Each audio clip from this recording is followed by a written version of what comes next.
Joe Rogan disrupts legacy media. Joe Rogan gets 11 million viewers per episode, more than the 4 biggest primetime shows combined. With Fame, he's getting a lot more scrutiny over his vaccine comments, but compared to who's up after him, Tucker Carlson, The Five, Ingram Angle, I'd much prefer the guy from Fear Factor. Last week, 270 health experts wrote a letter to Spotify asking the platform to create guidelines for misinformation, like the other social media platforms have done. This was after Joe had virologist Robert Malone on the program, a vaccine skeptic who was banned from Twitter. So the question is, should Apple and Spotify be listening to our podcast and setting up guidelines to prevent the spread of false information like the other social media platforms do? Sree, you wrote a column in your newsletter a while back. I wonder what you're thinking about this now, and now that Joe Rogan has gotten so powerful. Yeah, thank you for mentioning my newsletter. I'm still waiting to make all my money from Substack, and it's not yet happened. But you got to go to TikTok, Sree. Yeah, exactly. We move my Substack to TikTok and Peloton. Don't forget, I gotta get on Peloton while writing my Substack. But seriously, I'd watch that. I'll be keeling over. I'm so out of shape. But a couple of things that occur to me is that Joe Rogan, who I remember from Fear Factor, and before that he was on a TV show, a sitcom I remember, and he was just another person. And you love those stories of people who have used their power of their voice and the way they engage with people to be successful. I give him all the credit. And if he gets $100 million from Spotify, that's great. But the problem is that the kind of people he's brought on, including the people you mentioned, and a lot of attention goes to Joe Rogan, but these podcasts are skating by. They're killing us. Several of the anti-mask, anti-vax radio personalities who died from COVID-19 were banned from major social platforms, but faced no repercussions on their podcasts. And that's where we need to think about, why is it that nobody criticizes anybody beyond Rogan? Rogan gets criticism, but Apple, Spotify, iHeartRadio, all of these people are hosting hundreds of podcasts that are spreading lies and disinformation. And now urine therapy, one of the people who spread that was a big time person on podcasts. So we all have to think about, why are these podcasts being allowed to go by except for Rogan? The one aspect here that's really complex is that the podcasting world has so many different folks involved in it. There's the hosting services, there's the production companies, and then also just technology. We talked about how the legal system hasn't caught up with crypto. The technology hasn't caught up with, I think at some point last year, 1,700 new shows were going up every day. And then transcribing those, running an algorithm to try to track down the words, etc. That is an infrastructure that isn't there yet. And we've seen with Facebook and other social media giants that they've been late to the game trying to catch up when it comes to misinformation. Well, the podcasting world is yet another place. And by the way, some of these companies, Apple, Google, are involved in both those worlds. And what's notable is that Google has put together gradually a system on YouTube to take things down. The same system does not yet exist in the audio space, in the Google audio space.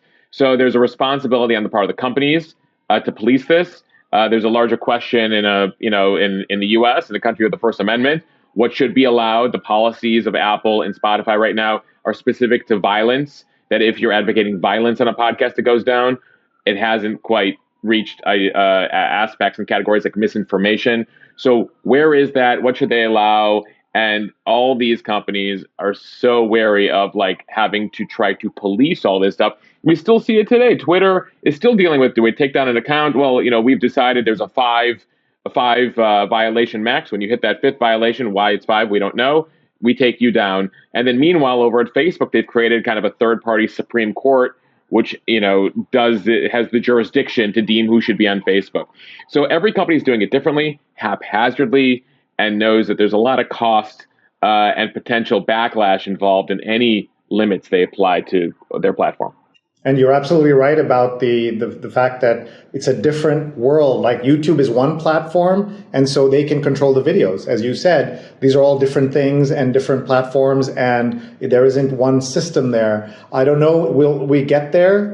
The FCC has no role to play in this because it's online.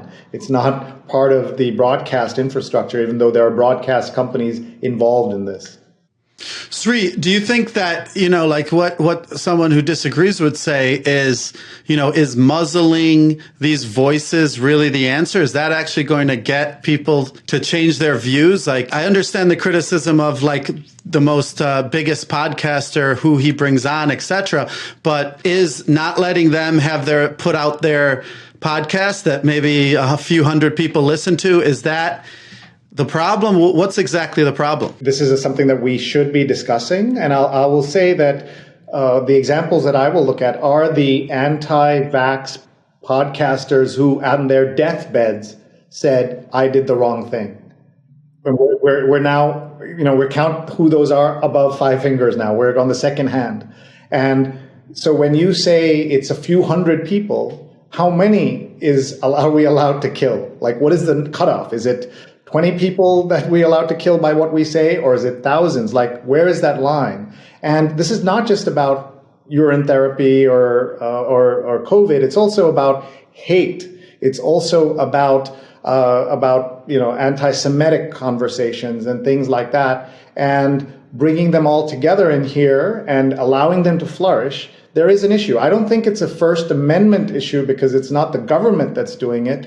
These companies should say, we don't want to kill our own folks. like that's sometimes I feel some governors are trying to kill their own citizens. That's what it feels like when it comes to COVID. I hope that's not the case with Spotify. The more listeners live longer, the better off they're going to be. You would agree with the that with the letter that Spotify should start figuring out guidelines and should start figuring how they react to this. At least approach it with sincerity, and they're not going to get it right the first time. And technology will always be ahead of where we want it to be ideally. So and then the law, which Mosheh has been talking about, the Congress is not ready, right? We see this every time somebody goes in front of Congress on the tech hearings. Basically, nothing's happened. How many CEOs have we seen dragged by the collar, it seems, and put in one of those video boxes to testify in front of Congress? But no new law has been enacted. No changes have happened. So we're a long way from fixing this problem. This is where the law meets technology meets politics. You even saw with Rogan. Rogan's like, I'm preparing for a day when Twitter bans me, so I'm going to go over to Getter, the new social media platform that a lot of folks on the right have turned to. So there will always be another platform, right? There will always be another platform. But when you run the largest podcast platform in America, in the world, et cetera, you have a certain level of responsibility. It's gotten to that point. So, it behooves the authorities, the leaders of these companies, take a look at their policies and see, do they need an update, and not wait for Washington, D.C. to come up with something for them.